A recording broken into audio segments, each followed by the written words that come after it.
ഇത് ആളുകളെ വെല്ലുവിളിക്കാണല്ലോ CPM, വെല്ലുവിളിക്കാണ് ജനം. ഞങ്ങളെ എന്ത് ചെയ്യാൻ പറ്റും? ഞാൻ ചോദിച്ചില്ലേ, യൂണിവേഴ്സിറ്റി കോളേജിൽ ഭിന്നശേഷിക്കാരനായ ഒരു കുട്ടിയെ 5 പ്രാവശ്യം ഇടിമുറിയിൽ കൊണ്ടുപോയി മർദ്ദിച്ചു. അവൻ്റെ സ്വാധീനക്കുറവുള്ള കാല് ഷൂ ഇട്ട് ചവിട്ടി പിടിച്ച് അവൻ്റെ തലയ്ക്ക് ഇരുമ്പോടി വെച്ച് അടിച്ചു. അറസ്റ്റ് ചെയ്ത പോലീസ്. ഈ സെക്രട്ടേറിയറ്റിൻ്റെ പിണറായി വിജയൻ ഇരിക്കുന്നതിൻ്റെ മൂക്കിൻ്റെ താഴെയല്ലേ ഇത്രയും വലിയ അക്രമം നടന്നത്? ഒരു ക്യാമ്പസിൽ പഠിക്കാൻ കുട്ടികളെ വിടുമ്പോൾ അവരെ കൊണ്ടുപോയി ഇടിമുറിയിൽ സ്വാധീനക്കുറവുള്ള ഒരുത്തിനെ കൊടിമരത്തിൽ കയറി കൊടിയേറ്റാൻ പറ്റിയില്ല എന്ന് പറഞ്ഞ തല്ലുക. എന്നിട്ട് ആ പ്രതികൾ എല്ലാ ദിവസവും സ്റ്റേഷനിൽ വരിക, പോലീസ് പറയുക പ്രതികളെ കിട്ടാനില്ല. എല്ലാ ദിവസവും കോളേജിൽ വന്ന് ഈ പരാതി കൊടുത്ത ആളുകളെ ഭീഷണിപ്പെടുത്തുക. പരാതി കൊടുത്ത ആളുകൾക്ക് കോളേജിൽ പോകാൻ പറ്റാത്ത അവസ്ഥ. ഗുണ്ടകൾ കോളേജിൻ്റെ അകത്ത്. അവിടെ ചൈൽഡ് വെൽഫെയർ കമ്മിറ്റിയിൽ കേട്ടാൽ നമുക്ക് മലയാളിയാണെന്ന് വിചാരിക്കാൻ അപമാനം തോന്നും. 2.5 വയസ്സുള്ള കുഞ്ഞിനോട് ഈ ക്രൂരത കാണിക്കാൻ പാർട്ടിക്കാരെ മുഴുവൻ നിയമിക്കുകയാണ് അവിടെ. തോന്നിയതുപോലെ എല്ലാം ബാക്ക് ഡോർ അപ്പോയിൻമെൻ്റാണ്, പിൻവാതിൽ നിയമനമാണ്. എന്നിട്ട് 3 പ്രാവശ്യം ഇതുപോലത്തെ കുറ്റം ചെയ്തതിൻ്റെ പേരിൽ മാറ്റിയ ഒരു സ്ത്രീയെ, CPM നേതാവിൻ്റെ ഭാര്യയെ സ്വാധീനം ഉപയോഗിച്ച് തിരിച്ച് വീണ്ടും കൊണ്ടുവന്നു. അവർ 4ാമത് ചെയ്ത കുറ്റകൃത്യമാണിത്. ആലോചിച്ച് നോക്കിയേ. അപ്പോൾ പാർട്ടിക്കാരാണെങ്കിൽ എന്ത് തോന്നിവാസവും കാണിക്കാം, എന്ത് ധിക്കാരവും കാണിക്കാം, എന്ത് അസംബന്ധവും കാണിക്കാം. റോഡ് അടച്ചു കെട്ടി പരിപാടി നടത്തിയിട്ട് അതൊരു ഈ പാർട്ടി സെക്രട്ടറി പോയി ഉദ്ഘാടനം ചെയ്യുകയാണ്. പാർട്ടി സെക്രട്ടറി പോയി, നമ്മളൊക്കെയാണെങ്കിൽ ആ പരിപാടിക്ക് പോകില്ലല്ലോ.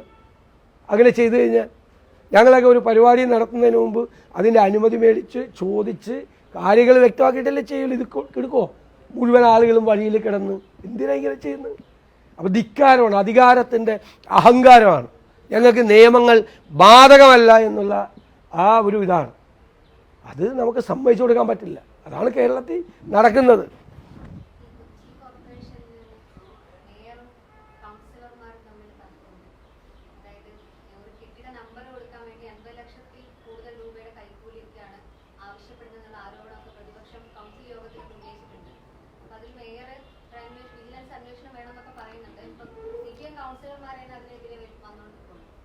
അത്തരം ആരോപണങ്ങൾ വരുമ്പോൾ വിജിലൻസ് അന്വേഷണമാണ് വേണ്ടത്.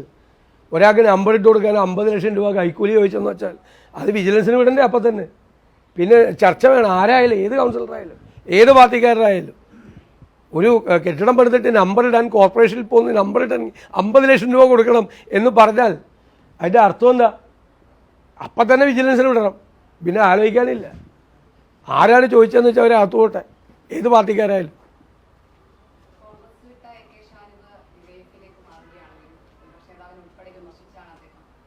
എനിക്ക് അദ്ദേഹത്തെ അറിയില്ല, ഞാൻ കണ്ടിട്ടുമില്ല, എനിക്ക് അറിയില്ല. വീണ്ടും സജീവമായി വരികയാണ്. ഇന്നലെ അതുമായി ബന്ധപ്പെട്ടൊരു മീറ്റിംഗ് ഉണ്ടായിരുന്നു. വളരെ പോസിറ്റീവായി ചർച്ച ചെയ്താണ് കേരള കോർപ്പറേഷൻ പറയുന്നത്. നേരത്തെ സ്വീകരിച്ച നിലപാടിൽ നിന്ന് മുന്നോട്ടാണോ, അല്ലെങ്കിൽ അത് ഞങ്ങളുടെ നിലപാട് കേന്ദ്ര അനുമതി വാങ്ങിച്ചു വന്നാലും കേരയിൽ കേരളത്തിൽ നടപ്പാക്കാൻ സമ്മതിക്കില്ല. അത് കേരളത്തെ പാരിസ്ഥിതികമായി തകർക്കും, സാമ്പത്തികമായി തകർക്കും. ആ കേരയിൽ കൊണ്ടുവരാതെ തന്നെ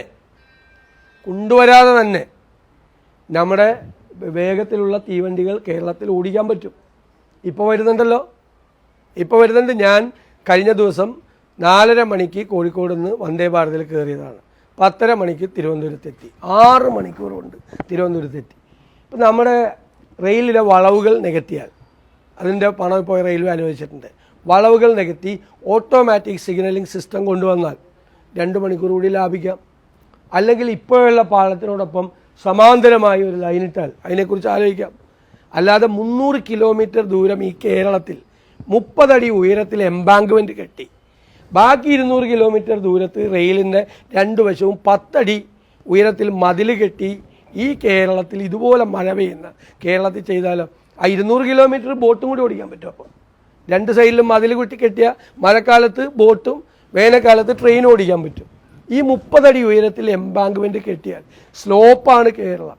ഈ അപ്പുറത്തെ സ്ഥിതി എന്തായിരിക്കും? ഒരു ക്ലൗഡ് ബേസ്റ്റ് വന്നാൽ ഇല്ലേ, ഒരു എക്സ്ട്രീം ഹെവി റെയിൻ വന്നാൽ അപ്പുറത്തുള്ളവരുടെ സ്ഥിതി എന്തായിരിക്കും? ഈ വെള്ളം പോരാതെ അത് മനസ്സിലാക്കാതെ ഈ ക്ലൈമറ്റ് ചേഞ്ചിൻ്റെ ഈ കാലത്ത് ഏറ്റവും വൾണറബിളായിട്ടുള്ള പൊസിഷനിൽ, അപകടകരമായ പൊസിഷനിലാണ് കേരളത്തിൻ്റെ പൊസിഷൻ. ഈ കാലാവസ്ഥ വ്യതിയാനമായിട്ട് ബന്ധപ്പെട്ട റിപ്പോർട്ട് ഞങ്ങളത് അസംബ്ലി കൊണ്ടുവന്ന്.